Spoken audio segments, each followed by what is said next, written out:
Ein großes Abenteuer liegt vor mir. Ich werde Papas Mörder hängen sehen. Können wir heute noch aufbrechen? Wir? Du kommst nicht mit, das war nicht ausgemacht. Sie schätzen mich falsch ein, wenn Sie glauben, ich wäre so blöd, Ihnen $50 zu geben und Sie damit wegreiten zu lassen. Ich bin vereidigter US-Marshal. Das bedeutet mir überhaupt nichts. Ich will, dass die Sache erledigt wird. Was ist denn hier? Oh, kann nicht hinter der Pepper und diesen harten Jungs hier sein und mich gleichzeitig um Baby kümmern. Oh, ich bin kein Baby. Ich übernachte nicht in Gasthäusern mit warmen Betten und heißen Mahlzeiten. Ich reite schnell und esse wenig. Und wenn ich ab und zu schlafe, dann auf dem Boden.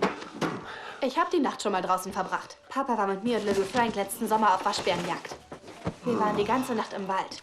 Wir saßen am Feuer und Yarnell erzählte Geistergeschichten. Hat Spaß gemacht. Waschbärenjagd?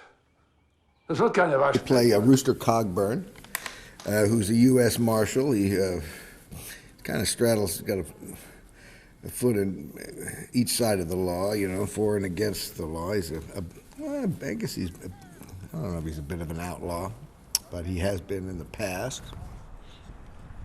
Mattie, the character that Hailee Steinfeld plays, is looking for the murderer of her father, and she's looking for a man with true grit, and she comes upon Rooster, and he certainly has that in spades.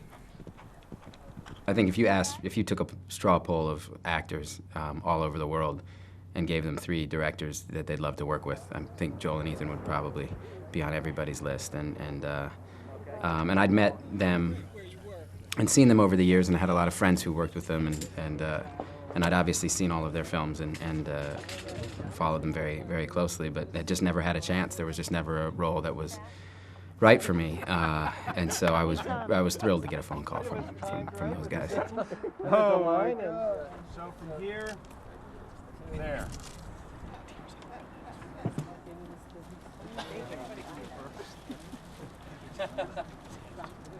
Jeff was inspired casting, I thought.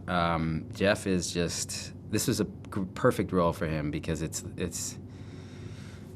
you know, it's a really fun role. It's you know, what the Cogburn character, you know, he drinks too much. He's inappropriate. He bends the rules. He's kind of a classic American, you know, protagonist in a way, imperfectly perfect. And Jeff brings, you know, all of that stuff, and he's incredibly funny and incredibly dynamic as an actor, and just working with him, he brings this kind of joy to his work that it just is really infectious and really fun to be around.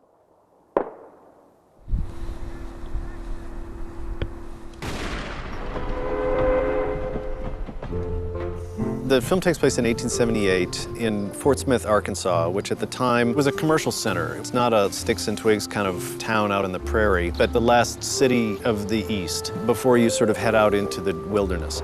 We've happened to find a town here in Granger, Texas, and we managed to kind of recreate something with some substance to it, but something that's not completely finished either. Granger offered a lot of existing brick architecture that was close to the period. It was mostly built right around the turn of the century, but still could work for 1875. It also had a lot of open areas, so we were able to build in our things, a lot of the wooden structures. What I'm trying to do with this Western is to make it post-Civil War, not a coal mining town, no swinging saloon doors, you know. It needs to be America on the uprise and have some substantial brick buildings. In order to soften these brick facades, we added balconies and awnings and signs. And you see, we had to put dirt down on these nice wide streets. In the movie, it's supposed to be winter, so we've been taking the leaves off of trees manually. That took a couple of people about a week on a cherry picker just to pick off the leaves. So whatever trees are in the shot, we're trying to make it look like winter. This is the boarding house in the movie, which is a facade, fake facade that we stuck in here, and these talented painters are aging it right now because no fresh paint job ever looks good on a movie, especially for a Western. This street is one of the main shots, and there was probably 6 telephone poles on our other side with telephone lines and power lines running through them, which we had removed. There was a couple that were too expensive to take out, so we wrapped it in tree bark, and when you see it from this direction, it should appear to be a tree. This angle happens 4 times in the movie, so to achieve that, we had to build another little house here and 2 facades deep in the background that have those chimney stacks on them, so it looks good on film. I can't believe the whole transformation, and I'd seen pictures of the town before they even did anything to it, and it was like a drastic change. It was amazing. Tell 'em that God's gonna cut you down.